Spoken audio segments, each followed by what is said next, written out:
va passer maintenant à l'intervention de Madame Waro. Puisqu'on a terminé sur l'imaginaire, donc moi je vous propose une intervention sur la canne à sucre dans l'imaginaire réunionnais. L'histoire de la Réunion, comme on l'a vu depuis ce matin, est étroitement liée à sa principale ressource, la canne à sucre. On admet au départ le principe qu'aucune littérature ne peut échapper aux contingences sociales et écologiques. Elle développe ainsi un rapport implicite ou explicite au réel environnant.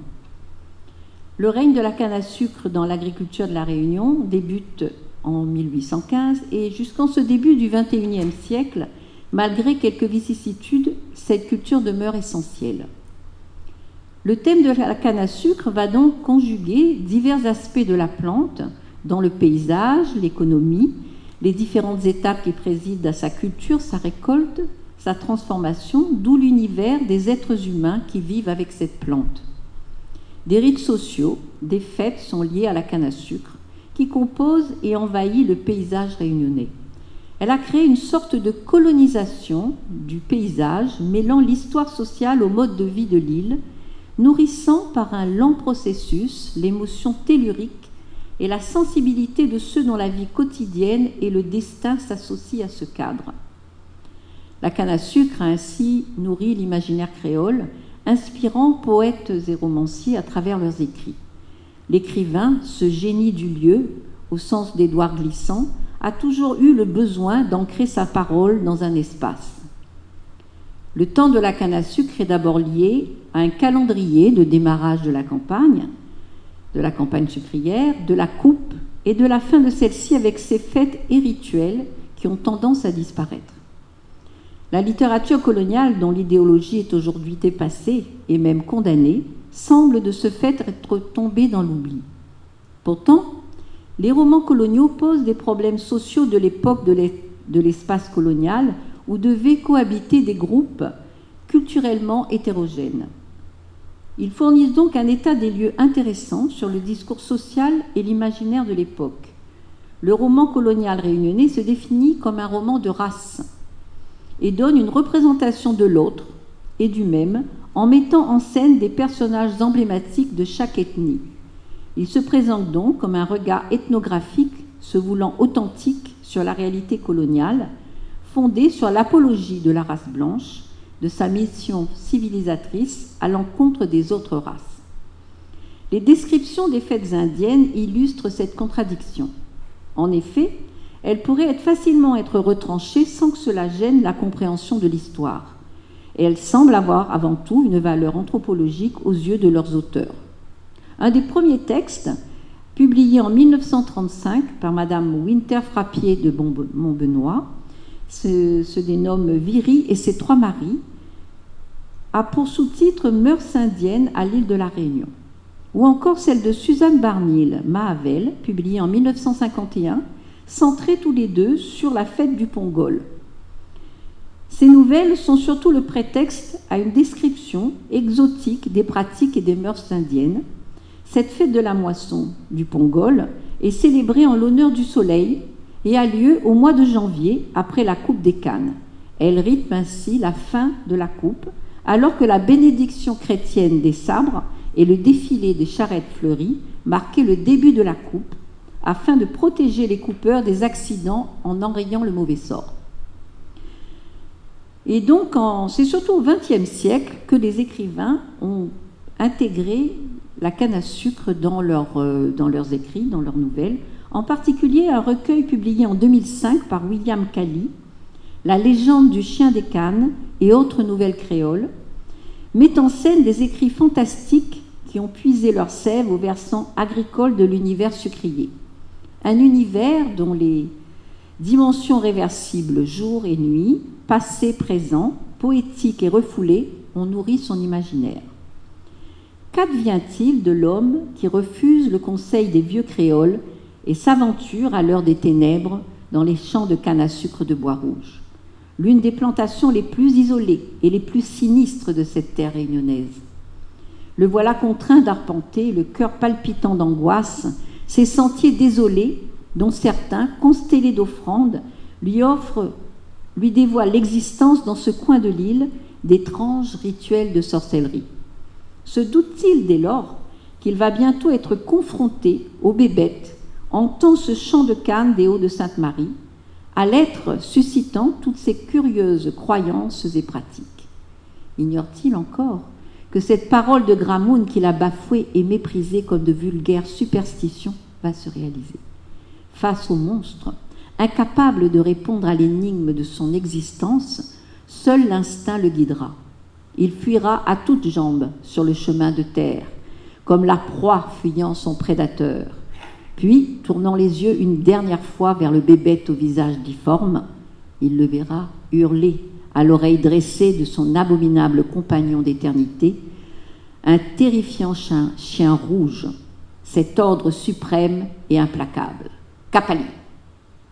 Et ces mots, sacrilèges du bébête, comme chaque bond de son ligné infernal, résonneront à ses oreilles, tel le tambour artériel et frénétique d'une inévitable agonie.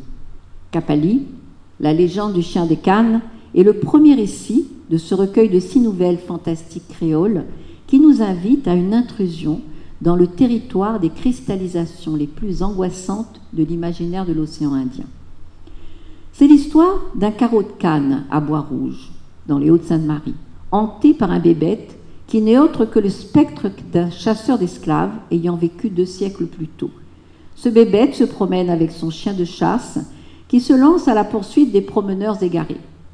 Il y a un paradoxe du chant de Cannes.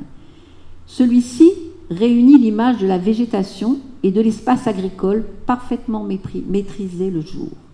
Mais dès lors que la nuit tombe, si on a eu le malheur de s'égarer sur ces sentiers, le carreau de Cannes devient un paysage labyrinthe, un endroit où l'on peut se perdre corps et âme.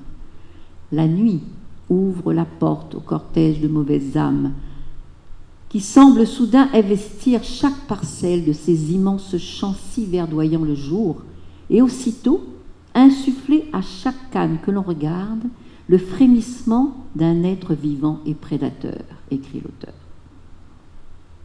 Il y pousse, passé le crépuscule, une horreur impalpable, venimeuse, qui pousse les Gramouns du pays à dire aux jeunes et téméraires générations de prendre garde, de faire attention aux bébêtes qui pourraient rôder au cœur de ces lugubres carreaux de Cannes. Dans leur solitude s'accroît d'une façon paroxysmale l'impression de danger, de menace qui paraît peser sur le genre humain. Cela rejoint l'image de la forêt occidentale ou l'image de la jungle, de ces lieux de perdition pour humains égarés. Mais il y a une période où s'accroît cette peur. Ce n'est pas pour rien que nous sommes le 31 octobre, la veille du 1er novembre, le temps des avants qui s'ouvre et qui est évoqué dans le recueil Nénène porteuse d'enfance, dans une nouvelle que j'ai écrite qui s'intitulait « L'empreinte de la peur ». Donc cette période des avants commence le 1er novembre, fête des morts. Elle durait jusqu'à Noël. À midi ou à minuit, les bébêtes avants étaient lâchés. C'étaient les âmes en souffrance, les femmes mortes en gésine, les suicidés, ou encore ceux partis sans absolution, qui rôdaient autour des maisons, dans les champs de Cannes, les bambous et les forêts. Le danger pouvait même toucher la paille canne, fanée sur la route, qui pouvait emporter les enfants directement au purgatoire ou encore en enfer. Et là, je raconte que lorsque je marchais, j'exécutais une sorte de danse sur la pointe des pieds, sautant par-dessus les obstacles, attentive à ne frôler aucun de ces pièges végétaux, me réfugiant dans les litanies que je dévidais pour me protéger. De la plante au sucre, l'aventure de la canne. Les champs de canne sont associés à la violence, par l'usage du sabre, le rappel de l'histoire tragique des esclaves, de la terreur par le fouet. En fait, dans le champ de Cannes, il y a quelque chose qui ressort de la beauté poétique, ces immenses étendues végétales qui rejoignent l'immensité océanique. Une beauté poétique pure, mais c'est aussi, cachée sous le couvert végétal, une part de l'histoire de la Réunion faite de rencontres menaçantes, l'esclavage, les souffrances, les engagés, les efforts, la sueur, le sang qui engorgeait ces terrains. C'est pour cela que l'image de sucre amer, qui revient souvent, est juste. Ces chants sont aussi associés à la peur transmise aux enfants et aux femmes, car c'est dans ces lieux que très souvent s'opèrent les viols. Pour qui a déjà erré dans un champ de canne à sucre à la tombée du jour? Point n'est besoin d'exprimer en détail ce sentiment de trouble qui alors vous effleure et agit tout naturellement à l'accélération de vos pas sur les caillouteux sentiers qui s'y entrecroisent, en formant par là même les plus sinistres et angoissants carrefours que l'on puisse trouver en cet endroit du monde. Au milieu de ces champs, il y a quelques cases perdues, comme de fragiles esquifs au milieu de cet océan vert. Daniel d'Ambreville, dans son roman L'écho du silence, ne parle que de la plantation, publié en 2005. La plantation fut l'unique univers que purent connaître ces personnages, univers de peine, de travaux besogneux, de joies simples et d'horizons limités, de champs de canne à sucre. Il y avait les carreaux de canne d'en bas et ceux d'en haut, ceux de par-delà de la ravine, ceux de par ici la falaise. Pas de dénomination véritable, mais les employés de la plantation s'y retrouvaient parfaitement. Il y avait une sensation particulière des lieux. Il fallait tout connaître pour ne pas être puni. La plante était sous la responsabilité des engagés, ces galériens de la canne. Ils devaient en répondre. Perception instinctive et tyrannie absolue. L'immensité de la canne était un grand cœur qui battait aux oreilles dressées de l'engagé. Une terre civilisée par l'homme, mais où beaucoup d'autres étaient asservis. Civilisation ou barbarie, en tout cas, civilisation et servitude. C'était cela, la plantation. Quoi qu'il en soit, la plante était partout. Elle phagocytait l'espace, elle couvrait toute chose de sa tenture verdâtre immuable. Il n'y avait d'autre repère que la canne. C'était sombre et inquiétant, maléfique.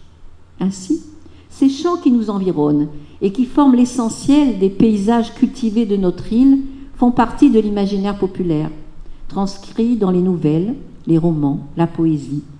L'esclavage qui a accompagné les débuts de son histoire, ainsi que l'engagisme, sont intimement liés à cette culture.